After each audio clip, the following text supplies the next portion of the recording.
Okay. Brian, obviously 3 games where you guys did a mini tour across the western United States. Can you just give the fan base a synopsis of what went down over these last 3 games?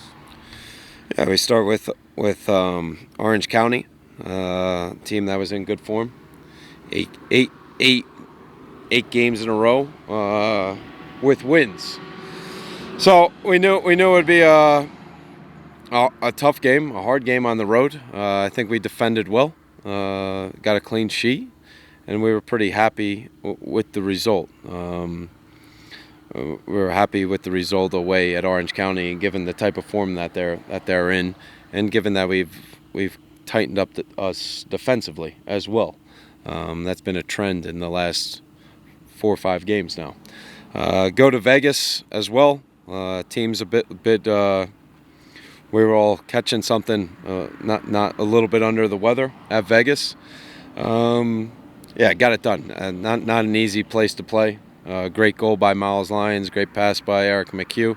It was important for us to get 3 points in that match with the fatigue. Obviously, I think and we'll talk about that with the sack game as well, how to control the game a bit more, how to have a little bit of the ball. But it was important points, and we were opportunistic in our goal. It was an excellent goal. We just spoke with him minutes ago. You mentioned him by name right now. Miles just continues to develop at a very nice and steady pace. And while we don't normally talk about a lot of individual performances, I think for him it's got to be acknowledged. He is coming around very nicely, isn't he? No, he's adapted well to the new formation, to the right wing back role. Timing of the movements behind the last line, that like we saw in his goal, has been excellent. He's defended well.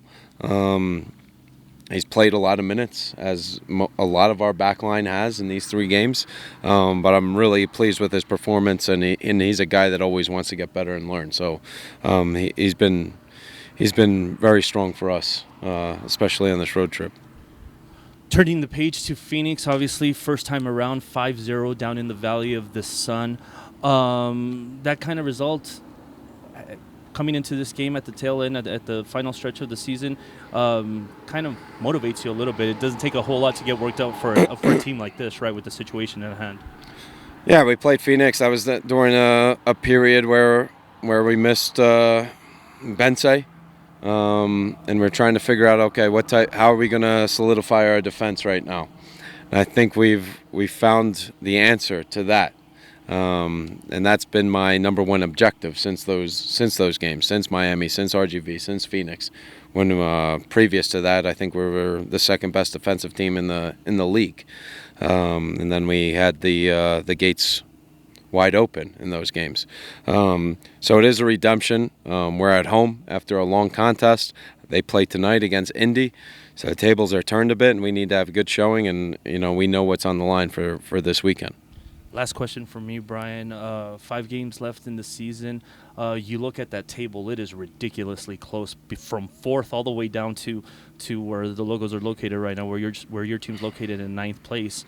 Are you surprised by this, or is this something that you kind of could have projected, or not surprised by it in the least, the way the season's developed? No, in my experience, when I was in Europe, from 8 to 16 is always in that relegation battle. You don't want to be in that situation. It's always comes down to that last game. It's not a place where I'd want to be, but it is tight. Everything's in our hands, which is positive. And we just got to keep going. Like I said, we need to control the game more. We need to be on the ball a bit more. And those are things we need to improve after this 3-game stretch. We defend well. We need to value the ball, and we need to have confidence on the ball to put a more stamp on the game and get our offensive production going more. So we know that. The guys did well. Again, if we would have came out of a tie against SAC, I would have thought it was a very successful road trip. Unfortunately, on the last second, it was a heartbreaker, and I felt bad for the boys because they worked their tails off in that match, given the circumstances that we were exposed to. Thank you.